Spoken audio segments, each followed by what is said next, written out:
ব্যস্ততার অজুহাত দেখিয়ে বাংলাদেশ সফর স্থগিত করেছে ভারতীয় ক্রিকেট বোর্ড বিসিসিআই।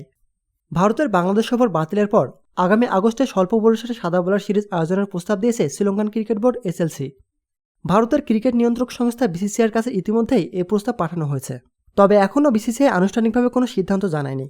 প্রস্তাবিত সূচিতে 3টি ওয়ানডে ও 3টি টি-20 সিরিজ ম্যাচ খেলার কথা রয়েছে, যা বাংলাদেশ সফরের পরিবর্তে অনুষ্ঠিত হতে পারে। তবে বিসিসিআইয়ের চূড়ান্ত সিদ্ধান্ত এশিয়া কাপের সিদ্ধান্তের উপর নির্ভর করছে। বিশেষ করে পাকিস্তান ক্রিকেট বোর্ডের নেতৃত্বাধীন এশিয়ান ক্রিকেট কাউন্সিল এই সিদ্ধান্তের জন্য অপেক্ষা করছে।